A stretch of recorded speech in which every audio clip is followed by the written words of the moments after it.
And welcome back to my cozy corner of the internet. I'm Mayastar, and today we have another unscripted video. In this unscripted video I'm going to be talking about the latest Mayastar updates, including the special offer for the chakra healing and light body activation intensive. I'll be telling you all about my latest channel meditation, answering your questions about energy healing, and discussing the topic of twin flames and how they relate to your spiritual development path. As usual, I come armed with notes but without a script, so we'll be meandering around these topics and pursuing the scenic route to enlightenment. If that sounds interesting to you, stick around and while away the next half an hour or so with me as we explore these things together. If you have any questions for future episodes, please leave them in the comment section below or email me through my website at mayastar.net, where you can also find out how you can work with me directly through my energy healing courses, my temple services including mentoring programs and temple blessing ceremonies, and through Maya Magical, where I provide magical interventions and ritual intensives to enhance your spiritual practice and progress your path to wholeness. So at the time of recording this video, I've just completed the energy update, so look out for that. But the dominant energetic influence for the week is expressed in the Two of Cups. And it was this card that inspired me to talk to you today about twin flames and how they can help you on your spiritual journey. The Two of Cups card is quite similar to the Lover's card, but it depicts two people facing each other, each of them holding a cup and appearing to share those cups. And in the tarot, the cups represent our spirituality as well as our emotional reality. And in this particular card, you're looking at an emotional or spiritual exchange between the two characters depicted. And to emphasize that, in between them, there is a depiction of the wand of Caduceus, which is associated with Mercury and with communication and healing. It's a symbol of balance and of energetic integrity. So this card is often considered to be a card of therapy, of counselling and that kind of support. It's about communication between the two characters in the card, but the meaning can vary depending on how you interpret those characters. So you may see the Two of Cups as representing two completely different people, or you might consider that the Two of Cups represents two aspects of yourself, the masculine and feminine side, or perhaps the yin and yang side, or however you choose to look at it, the solar and lunar energy currents perhaps. And what we're looking at in the Two of Cups is a kind of communion, a connection between those apparent oppositional forces and a means of integrating them. So it's a card for healing of all types, but particularly emotional and spiritual healing. So this card could also be considered to express other sorts of relationships. So as I said, I mentioned counsellors. It could also be a healer. It could be somebody like a close friend, somebody that you talk to who creates a space where you can express your emotions and talk about your spiritual path and so on. It's a relationship where both parties contribute. That's depicted in the card. Both parties are holding a cup. So it's not just one person bringing their problems into the mix and the other person sorting them out. This is two people communicating on a deep emotional and spiritual level. And to me, this card depicts the true twin flame, and that is the twin flame that exists within you. Now, you may have heard of archetypes, and tarot is used to express archetypes, and they're the personifications we can use in order to understand more of what's going on within the psyche. And in Jungian psychology, you've probably heard of the anima and animus, and these are the ways that the true and higher self appear to us in our unconscious minds, in our dreams, in our visions, and in systems like the tarot. And the anima is the feminine counterpart. So if a man is perceiving his higher self within a dream, he's more likely to experience that as female, and that would be the anima.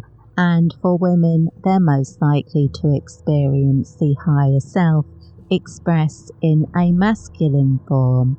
That's not always the case, it can vary, and essentially these characters could be considered gender neutral, because we're not dealing specifically with gender, we're dealing with different energy currents. As I said, you could express them as yin and yang, or solar and lunar, or in whatever way means the most to you. But in order for us to experience consciousness within the 3D reality, we have to let go to some extent of our universal consciousness. Our higher consciousness, our higher self, is accessible in a subtle way. So we're talking about a connection that goes beyond the limitations of full waking consciousness, and something that we can tap into when we're in a different kind of state. So that might be in a meditative state, or during sleep when we're dreaming. It might be when we're performing rituals and we get into a trance where we're able to perceive those subtle forces. And the true twin flame is always present with us, but we will experience them as usually sort of very different characters at different times in our lives. So if you think about how you related to myths and fairy tales when you were a child, how you interpreted them and the thoughts you would have about them and the dreams they would inspire, you can notice how they change over time. Your interpretations of different stories and different myths will change over time and adapt to include things you've experienced, so they come to mean something deeper for you. And as you grow beyond your limitations, those stories may be interpreted in different ways on and on and on throughout your life. And that's really what these stories and myths and archetypes are there for, to enrich us and to give us a way of interpreting our experiences. So you might see the true twin flame representing the bridge between the conscious mind and the unconscious mind. And by connecting with them, they act as a guide, helping you to navigate the unconscious mind and to bring forward gifts and intuition. Working with your inner twin flame can help you to develop your creativity, enhance your spiritual gifts, and focus your intentions more effectively. It can help you to understand your dreams and gain a deeper understanding of your experiences and how they are reflected on a spiritual level. So you might think of the true twin flame as being an almost priest or priestess figure that exists within you and which you experience as being an other person. Your experience of them is of their otherness, which feels quite emphasized when we're in the 3D reality. Although they're not separate from you in any way, in order to experience our lives on this planet and through this incarnation, we have to create a separation between ourselves and the higher self. But we can continue to relate to them, and we continue to experience that communion all of the time, even when we're not aware of it. Information is always going backwards and forwards between the conscious mind and the unconscious mind. But as well as experiencing the true twin flame as being separate from us, we experience a deep bond with them. They are extremely familiar to us because they are, of course, part of us. And as we relate to them and as we work with the twin flame deliberately, we can enhance that relationship, we can enhance our intuition and get a deeper connection with the higher self, allowing more information to come through and helping us to integrate some of the qualities that are expressed most strongly in that aspect of ourselves. So if you think of it in terms of the masculine and feminine sides of ourselves, by working with the twin flame, we can bring in the essential elements we need to balance out our consciousness to become a complete and integrated person, in order that we can bring through the highest spiritual understandings and the highest frequency energies and interpret them and ground them into our lives in the ways that we want to express them. So that might be through any sort of creativity, but it might also be that we channel that energy into something like a hobby or into a personal ritual practice that we set aside time and space in order to connect with the twin flame more deeply. And there's lots of ways that you can work with the twin flame. So the concept of the twin flame is also expressed quite profoundly in the dedication of certain Christians. For example, when a woman becomes a nun, she enters into a sacred marriage with Christ as the bridegroom. In that particular ritual, you could quite see the exact same sort of transaction where Christ represents the higher self, and then through a deliberate ritual of connection, the person is becoming more complete, is integrating those higher aspects. And in other religions, you'll find similar expressions of a divine marriage. For example, with the goddess Radha being the divine partner of the god Krishna in Hindu mythology. And reflecting on these mythologies can help us to inspire our connection with the higher self in the form of the true twin flame. In ancient Greece, this character, understood to be part of the human soul, was called the daemon or demon lover, and was considered to be a source of great inspiration and spiritual revelation. So you might also experience them as a kind of muse. A good way to connect with the true twin flame is by writing to them, writing love letters to your higher self and expressing yourself in a romantic context. And if you want to get inspired to do that, I recommend reading some of the poetry of Rumi,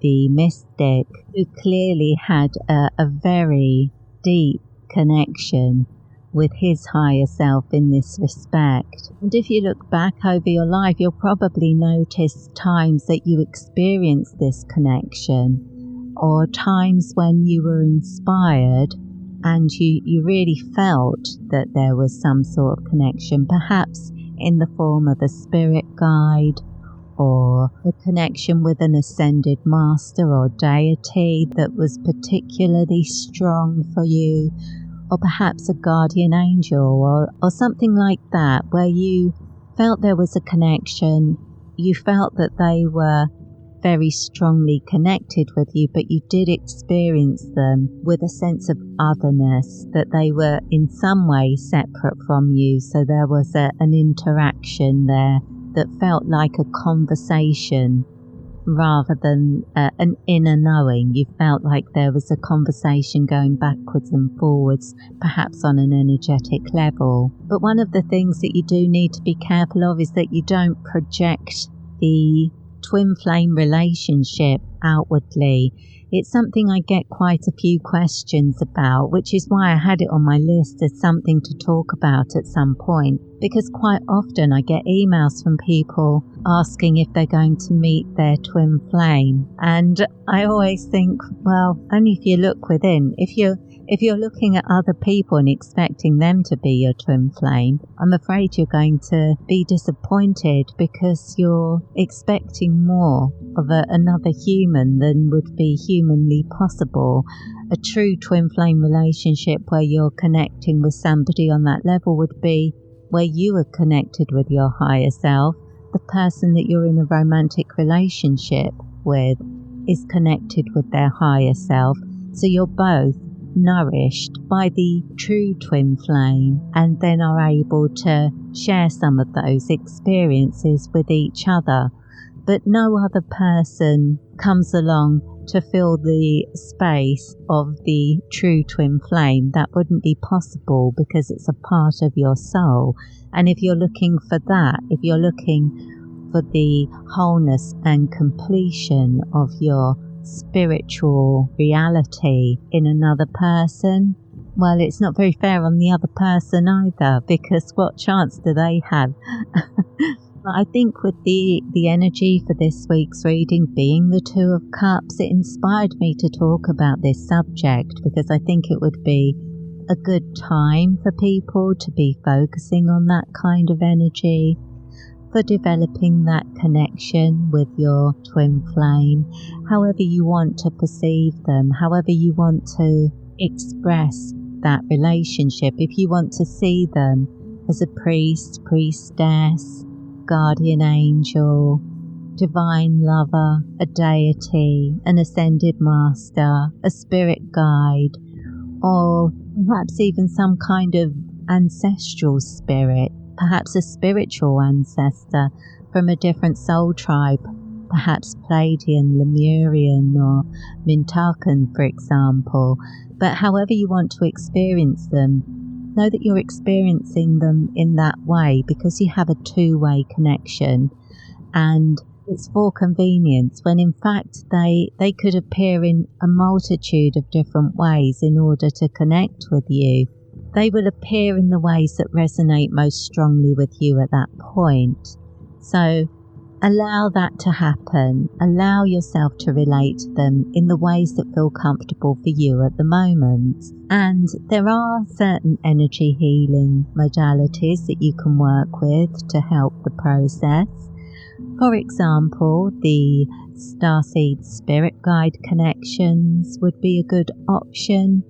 The Love Flush Empowerments, Kundalini Reiki, Constellation of Bliss, and from the Maya Magical website, the Goddess Aradia Tantric Shamanic Ritual, which is the Dance of Desire and Abundance ritual, would be a good option for somebody who wanted to develop the connection with the true twin flame. And another good option would be the 21-day chakra healing and light body activation intensive, which is on special offer this week for the next 7 days. You can buy that. If you're a newsletter subscriber, you can buy that at the special offer price. And that's a magical intensive that's available through the Maya Magical website at any time. It doesn't have a fixed start date for that intensive. It's not one of the lunar rituals. It's a series of rituals with energy transmissions that are prepared and sent to you using the Orb of Life method during the ritual, and then you can receive that whenever you're ready. Although I recommend receiving them when you're in bed and ready to go to sleep, so that you're going to be naturally grounding, assimilating and integrating that new energy in the most natural way, without you needing to consciously do it while you're sleeping. It's a natural process and you will integrate those higher energies. But the intensive works to balance out the energy centers, so it has a healing effect on them, and then it activates them so that it increases the flow of life force energy through all of the energy centers. And then beyond that, it can be used to activate the light body, and that's also a powerful way of integrating any work that you've recently done. So if you've recently gone through a lot of changes, or you've done a lot of healing work, it's a good way of properly consolidating those results, grounding the energy, and bringing yourself back to a state of wholeness. So that's why it works as a very good way of developing your connection with the twin flame. If you want to connect with the twin flame, it is best to do it when your energy is at its most balanced.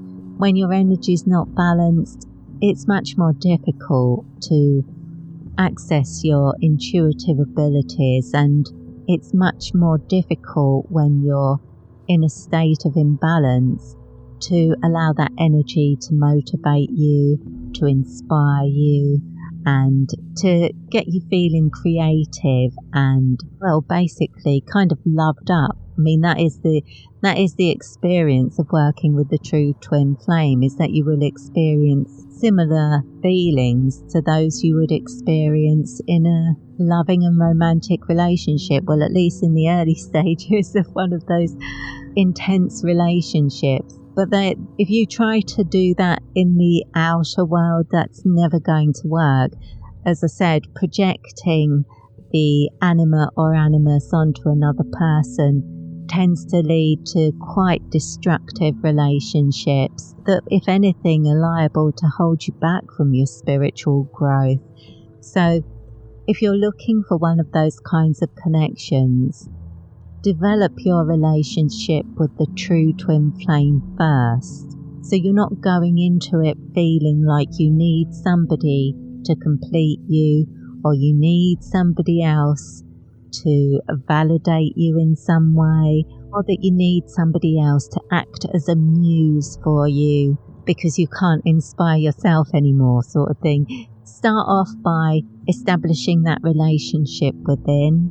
Develop that relationship, spend some time on it, deliberately choosing to connect with the true twin flame before you start seeking a romantic relationship outside of yourself. Make sure you're already happy. You're not looking to find somebody that you think is going to complete you. That would be a very limiting way of connecting with another person. So when people come to me and they're asking to connect with the twin flame, that's usually what they mean, is that they think that there's a special person out there who is somehow going to complete them and sort their life out in some miraculous way. Well, yeah, that's not how the universe works. You have a lot more to you and to your spiritual potential than you're giving yourself credit if you think you need to look for it in another person. Become open to the idea that you are already complete in yourself. It's just that in this reality, we're choosing to experience a kind of separation so that we can learn different things. And one of the things we can learn is how to connect with the twin flame, and then bring through that creativity, bring through that energy, and integrate it into ourselves by expressing it in whatever way feels right. And usually that's something kind of creative, but it's going to be different for different people. So if you feel moved to connect with the twin flame, these are just some ideas to get you started. And now I'm going to move on to one of the questions I'd set aside for this week, and that is, what do you mean in your introduction where you say you are a professional witch? And basically what I mean by that is I'm a witch. No surprise there, but I'm a witch and I offer services for payment, and I have done for decades now. So in that respect, I would consider myself a professional witch because I share my skills and services with others. But it was actually 30 years ago that I originally worked in a coven and was initiated. And after that, I moved on to other traditions and systems that I worked within, but predominantly within Norse paganism and chaos magic. So over time, my personal practice adapted to include those elements. So although I still practice magic in the same way that I did in the beginning, it's adjusted slightly so that where I originally worked, for example, with the 5 elements and with the symbol of the pentagram predominantly, these days I'd be working more often with the runes and the tarot and that kind of thing. And also the techniques that I work with have expanded. So where I used to use a lot of poetry in my invocations, these days less poetry, more chants and more dances, but I combine them all. I mean, all of these things, they all play a part in the rituals that I create for myself and for the rituals that I perform for other people. So if you want to find out what I offer as far as my magical services go, check out the link in the description for the Maya Magical website, and you'll find the magical intensives like the Luring Moon, the Killing Moon Karmic Reversal 30-day Ritual Intensive, Bringing Moon, Soul Retrieval Intensive, the 21-day Chakra Healing and Light Body Activation Intensive. You'll also find the Banishing and Blessings Intensives, rituals for connection with different deities. These are the Tantric Shamanic rituals, which are quite versatile and can be used for personal empowerment, connection with deity, and also tailored as different types of spells depending on what you need. And there are also specific application spells which you can find on the home page. So those are the services that I offer magically at the moment. And on the Mayastar website, if you go to the Temple Services page, you can order Temple Blessing Services. And the other question I'm answering today is an emailed question, and it says, do the effects of the Killing Moon ritual continue after it's finished? Do karmic bonds continue to be dissolved? Now, the Killing Moon Karmic Reversal 30-day Ritual Intensive works to resolve and dissolve negative karmic bonds. Negative karmic bonds are the energetic connections that we have that connect us with people, experiences, places, memories, everything. Anywhere we put our attention, we're actually creating an energetic connection. And some of those connections can draw energy away from us. They're not healthy. They're not serving us. It's not a two-way street. They're gradually siphoning energy away and having a detrimental effect on our energetic health, which may be reflected in your physical health if the imbalance persists for a long time. So the Killing Moon Karmic Reversal 30-day Ritual Intensive is a spell that I work each day for the full month, and it starts in the dark moon, ends in the dark moon, and during that period I'm working on clearing those energetic connections that are depleting your energy over time. So really we're just cutting out the rubbish. We're not getting rid of anything that's essential to you. We're not clearing karmic bonds that are helpful to you or are important for something that you need to learn and develop and grow from. These are just negative karmic bonds that don't serve any purpose and are not supporting you in any way and are not offering you any opportunities for growth or development. So the intensive work's to resolve and dissolve those negative karmic bonds. But does it continue working after the month is completed? And the answer to that is kind of. Magic takes place in real time. So when I'm performing the ritual, essentially I'm accessing a place where all time is now. And in that place, I'm seeding the magic that we want to see manifest in the temporal world. But in order for anything to manifest in the temporal world, time has to pass. It doesn't happen instantly. So you can imagine that those changes have already taken place on an energetic level, but then they have to be translated through time. So you have to allow time to pass to see how those things are going to manifest. So it will look like the work continues after the ritual is concluded, but it's not really. It's more like the real world has to catch up with what's already taken place on the astral plane and come into alignment, and you can speed up that process. I always give guidance if people are taking magical intensives as to which meditations they might use to enhance the process, to overcome any unconscious resistance to positive and progressive change. And that can be a powerful way. Listening to the meditations can be a powerful way of sort of participating and sending a message to your unconscious mind that you are open to these changes and this is what you truly wish for. You want to move on from old ways of being. You want to release those negative karmic bonds, and you're ready to embrace a future where you have greater potential.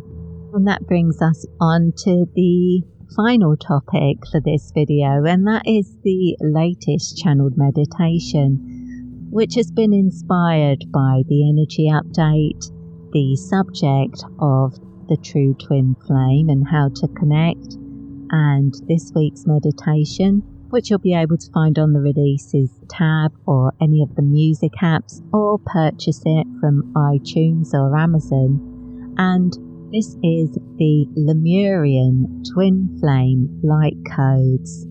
This is a meditation that you can listen to in order to enhance that connection with the true twin flame. And it might be something that you want to play while you're writing your love letters to the inner twin flame, or while you're performing rituals to establish a deeper connection with them, or simply while you're sitting in silence and intending to be in communion with them. Using the same meditation each time can help you to establish that connection more quickly the next time you come back to the meditation, so that if you consistently use it, it can become a trigger for your mind to help you get into that space, to help you get into that mindset and increase the flow of energy between you and the true twin flame, so that you become more attuned to it, you become more connected with it and more aware of it in your day-to-day life. Now, this is a relationship that's going to last you the rest of your life, so to try not to be in a hurry. But yeah, I hope the meditation will help you in developing that connection. Listen out for my new harp, because it makes an appearance on that track, and I think you might enjoy those new sounds. Very ethereal, but I've tried to keep the energy for this one quite grounded, because you're trying to bring those energies from higher consciousness into your 3D consciousness so that you can perceive them more easily. And you will do over time.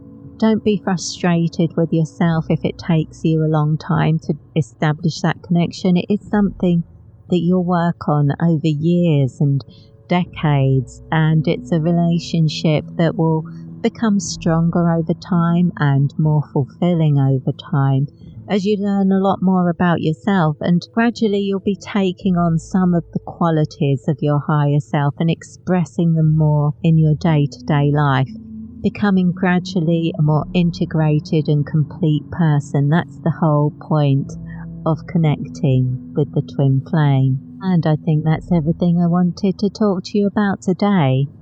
I hope you've enjoyed this little talk, and I hope you're going to be leaving this video suffused with good vibes and great ideas.